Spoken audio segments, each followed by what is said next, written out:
Magandang araw sa inyo, welcome back ulit sa ating channel at update lang tayo sa PBA, especially dito sa naganap na trade between Magnolia, Chicken Templados Hot Shots at Converge Fiber Xers. Okay? So nagkaroon sila ng trade guys, na-acquire ng Magnolia itong si Jeric Balanza mula sa Converge para sa isang second round pick na galing sa Magnolia.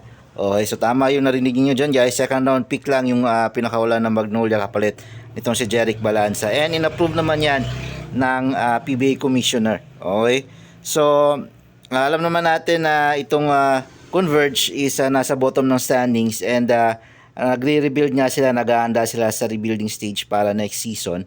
And pinapakawalan na nila yung mga posibleng mawala sa kanila sa upcoming next season. Bali-balita nga na nagtatank itong Converge para makuha sa PBA draft next season itong si Justin Baltasar. Okay? Samantalang itong Magnolia naman is nagre-rebuilding stage din sila. Okay, so actually itong trade proposal na to is 2 months ago pa daw to, sabi ng coach ng Magnolia na si Coach Chito Victolero. 2 months ago pa daw itong niluluto itong trade na to.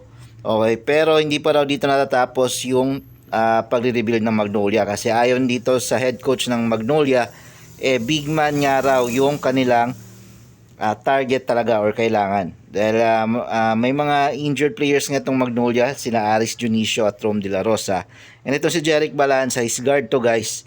So loaded kasi ng guard yung Magnolia ngayon, which is nandyan sina Baroka, Poli at Halalon. Okay, so ayon sa kanila, posible nilang gamitin itong nakuha nilang si Jeric Balanza sa isang package deal, okay, na para makuha ng isang big man, okay, legit na big man, kasi yun talaga yung target ng Magnolia ngayon. Kailangan nila ng big man na tutulong sa kanila ngayon sa lineup, okay, kasi loaded pa naman yung guard, mga guards sila, so hindi na nila kailangan magdagdag. I think papakawalan din niya, may papakawalan din silang isang guard, veteran guard nila sa team para kapalit ng isang legit na big man. So abangan natin guys kung sino yung posibleng makuha ng Magnolia na big man na gusto nilang ma-acquire para sa team nila. So yun lang yung update natin guys. Maraming salamat sa panonood.